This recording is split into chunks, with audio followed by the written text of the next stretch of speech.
tough game for the Mets. We take a 9-0 loss in Game 1 of the National League Championship Series to the Los Angeles Dodgers. The Kodai Senga experiment failed. He gave us what he got. I mean, he gave us what we needed in Game 1 against Philly. In Game 1 of the NLCS, on the other hand, it just did not go well. Kodai Senga getting a rehab start, and then he was off in the first inning. He was way off in the first inning. He couldn't find the strike zone, lets up the 2 runs. Why do we send him back out there for a second inning? I don't know.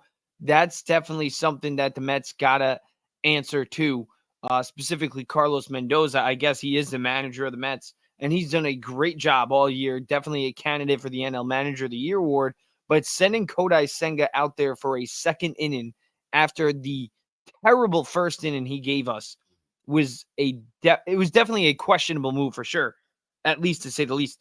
People want to say, before we get into, everything else with Game 1, people are kind of questioning the decision to not pitch Sean Manaea in Game 1 this series. I kind of like it. Why? Because it sets us up for this exact scenario. One, the Dodgers just won 3 straight playoff games. They're going to go for 4 straight tomorrow against Sean Manaea. If we can get 1 game out of this series heading into Citi Field, that's got to be good, right? We always say, take 1 on the road, right?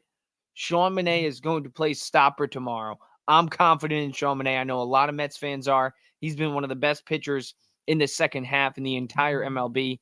He's been one of the best pitchers in the postseason so far. He had one of the best playoff starts so far this year. So Sean Manaea, he's got to go out there and shove tomorrow. And the Mets got to score. The Mets got to score because they can't go silent like they did today if they want to win tomorrow. Scoring 0 runs. Jack Flaherty dominated the Mets for 7 straight innings. Shut them out. And then their bullpen comes in there and does the job. The Mets didn't score today.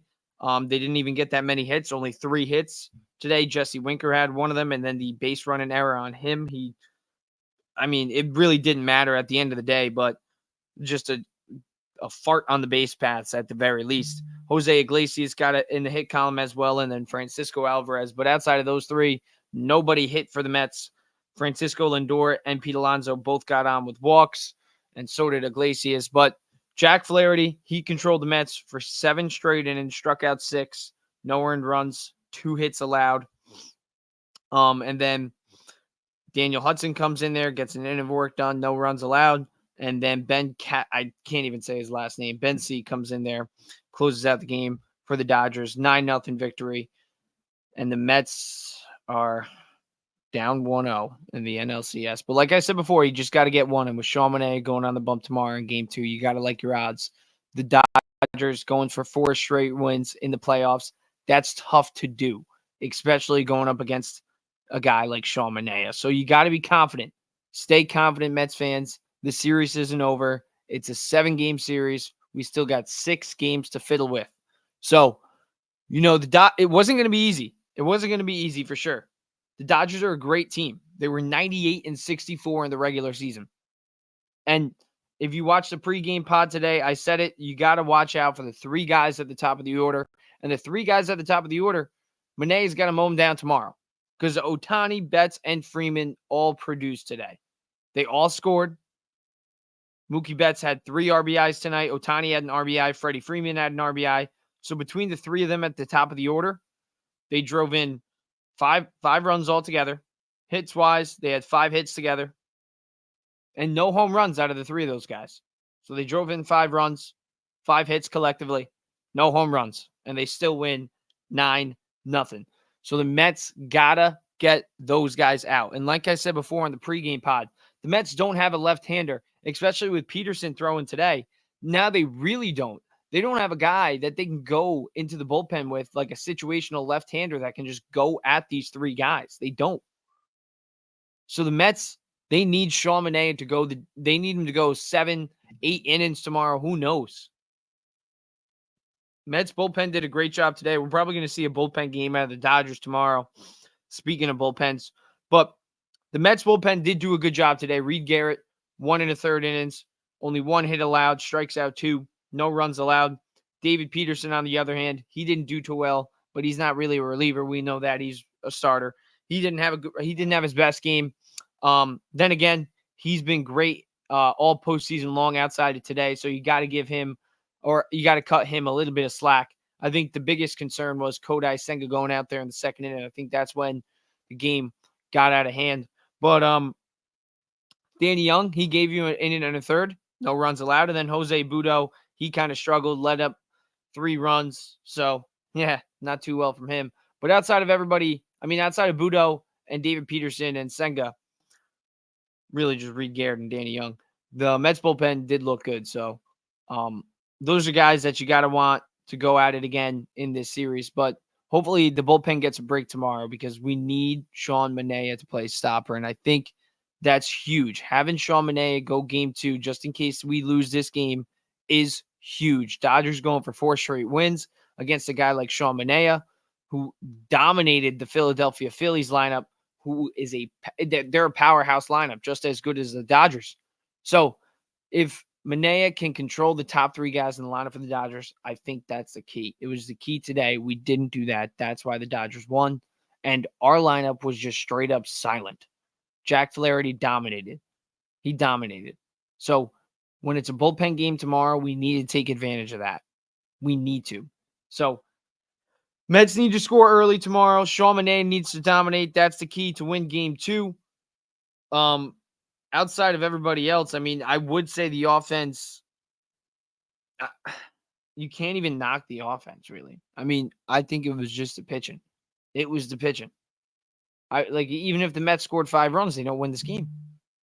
So the Senga experiment definitely killed the Mets. I think that was the killer for the Mets. Outside of that, Jeff McNeil, he came in, pinch hit. So swung at the first pitch, lined out. So I guess that's okay because he's making hard contact. So you like that. Jesse Winker did get a base knock, which was big. But at the same time, the base running error, not too well. But like I said before, it didn't really matter because we lost 9-0. We need our guys now. It's in game 2, not only is it Manaea, but we need our guys. I said it in the pregame pod, we're going to need Lindor, we're going to need Alonso, and we're going to need Nimmo. We're going to need our 3 guys. Just like they have their 3 guys, well, we got 3 guys too. We got 3 All-Stars, MVP Lindor. We got playoff Pete Alonso. Brandon Nimmo, we need him. He's getting paid big too, so we need him to step up as well. And outside of that, I mean, you can look at the other guys. Yes, Mark Vientos, he's been great all postseason long, and I expect him to get going again. He struggled today, but, eventually he's going to see a lefty, and he kills lefties. So Vientos will get going. I know he will get going, but we need Lindor. We need Alonso. We need Nimmo. And I know those 3 guys are the only reason we are in this position right now. But if we're going to go further, we're going to need them even more. It's not over. This story has been great. I'm afraid that the Mets think that they've done enough. Well, I'm afraid that that's just a feeling right now, that maybe they've done enough. But I think today, that loss, maybe they need, sometimes when you just need a loss, maybe the Mets needed this loss. Go back in the locker room because Lindor ain't happy. Alonso, maybe he's not talking, but he's definitely not happy. They got to snap out of it. They got Sean Manaea on the bump tomorrow, the best pitcher they've had all year long. Fight back. Take game 2. Go back to Citi Field with at least 1. And it's a brand new series. We're down 1-0 for sure, and it's not where we want to be, but when you got Sean Manaea on the bump, you got to be confident. Take 1. Let's go home. All right, that's it. I'm going to bed. Tough night.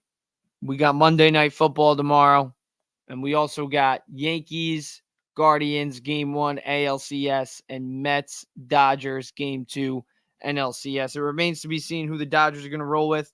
Like I said before, I project it's going to be a bullpen game. Some are saying Walker Buehler. Who knows? But we'll see. We will see Game 2 tomorrow night. Well, tomorrow at 4 o'clock, I believe it's at. Let's check. Tomorrow, 4:08, the Mets play. And then we got Yankees, Guardians, 7:38, and Jets, Bills, 8:15. And speaking of New York, Giants just took a loss to the Cincinnati Bengals 17-7. We're going to talk about that this Tuesday. We're going to do Football Tuesday, a little bit of Mets, a little bit of Yankees tomorrow night. I'll see you guys tomorrow night. Deuces.